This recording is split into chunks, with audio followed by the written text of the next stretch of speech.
Mais c'est vrai que la langue française est une langue avec des expressions bizarres, quand même. C'est vrai. C'est la seule langue au monde, par exemple, où tu peux dire qu'un buraliste s'est fait passer à tabac. J'aimerais aussi qu'on m'explique pourquoi dans la langue française, quand on veut avoir de l'argent devant soi, il faut le mettre de côté.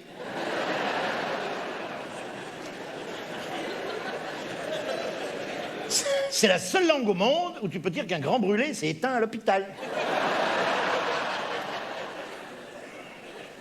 En français, tu peux dire « je suis tombé dans les pommes » et après j'avais les jambes en compote.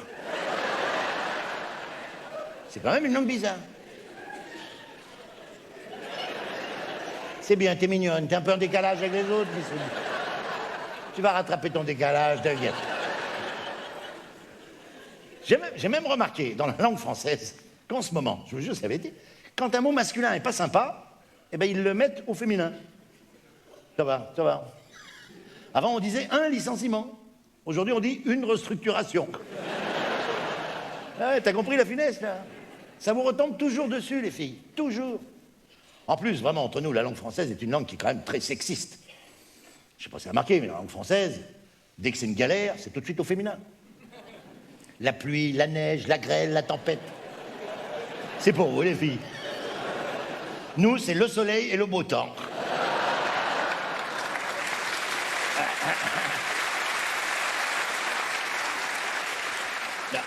Alors vous, les filles, vous n'avez pas de peau. Hein. La cuisine, la bouffe, la vaisselle.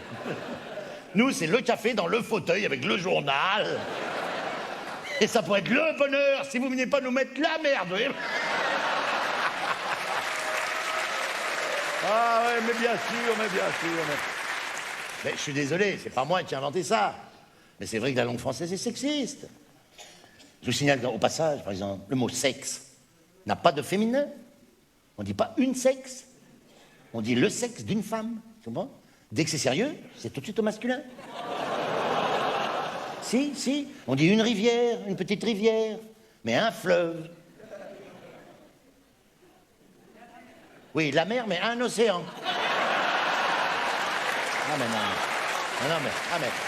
non, mais j'attendais, hein. Tous les soirs, il y en a une qui se rebiffe. Un océan, avec un bateau, un voilier, un cargo, et pas une barcasse de merde, là, tu sais. On dit une voiture, mais un avion, avec un réacteur, et quand il y a un problème dans un avion, c'est tout de suite une catastrophe, et voilà. Et c'est toujours à cause d'une erreur de pilotage, d'une mauvaise visibilité, bref, à cause d'une connerie. Alors, quand la connerie est faite par un mec, comme par hasard, oula, ça s'appelle plus une connerie. Ça s'appelle un impondérable. Alors moi, si j'étais vous, mesdames, je ferais une pétition. Et il faut faire vite, parce que je vous signale, votre situation s'aggrave de jour en jour. Il n'y a pas si longtemps, vous aviez la logique. Hein, la bonne vieille logique féminine. Mais ça, les hommes, ça leur a pas plu. Ils ont inventé le logiciel. Alors depuis que j'ai réalisé ça, moi, je fais attention quand je parle à ma femme, pour pas avoir un discours trop sexiste. Tu vois. Maintenant, quand je prépare à manger, je dis que je fais le cuisine. Après, je fais le vaisselle. Et après, je regarde le télévision en me grattant un couille. Voilà. Il faut pas faire de discrimination. Aujourd'hui, les femmes, elles font tout comme nous, et c'est normal. Elles font même de la politique. En 2007, on a failli en avoir une pour diriger la France. Oui, en plus, elle n'est pas con. Aux élections suivantes, elle a réussi à nous refiler son ex.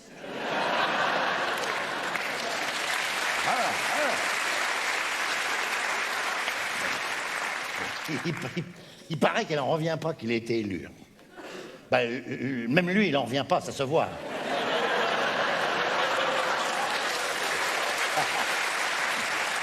Il paraît que Hollande, c'est le roi du 10-52. Vous savez pas ce que c'est, le 10-52? C'est un 69 en euros.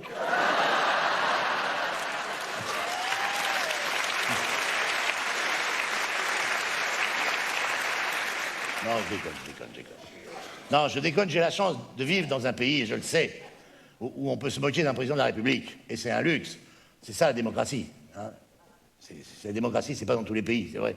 Hein, parce que je sais pas vous, entre nous, mais là, maintenant, plus je regarde la télé, plus je lis les journaux, là, plus je me dis que le monde est devenu un grand hôpital psychiatrique où les fous se promènent en liberté. Te jure, te jure. Chaque pays a élu son chef, le roi des fous. Et pour ne pas que les rois s'ennuient, on leur a donné des jouets, des soldats, des chars, des canons, des bombes à neutrons. Hein. Et puis les rois des fous s'invitent entre eux pour jouer. Au cours de petits goûters, ils se comparent leurs jouets. Tu as vu mon sous-marin nucléaire? Oui. Et toi, tu as vu mon canon, comme il tire bien? Oui, oui. Ils poussent leurs petits soldats, qui tombent sous les balles, puis quand il n'y en a plus, ils les remplacent. Et puis les rois des fous échangent leurs jouets. Je te prête mon pétrole, mais toi, tu me prêtes ta bombe à neutrons. D'accord, file-moi ton uranium, et je te passerai tous mes camions de soldats. Les rois des fous du monde entier s'entourent de débiles qu'ils choisissent eux-mêmes. Le premier débile, le débile des armées, le débile des finances. Ça s'appelle un gouvernement. Et dans le monde entier, les débiles donnent des conseils aux rois des fous pour gouverner les cons. Et les cons dans cette histoire, cherchez pas. C'est toujours nous. Mais si les cons du monde entier voulaient enfin un jour se donner la main, on obligerait les fous à ranger leurs jouets, leurs chars, leurs soldats, leurs bombes, et nous pourrions enfin nous promener en paix sur les jardins de la Terre.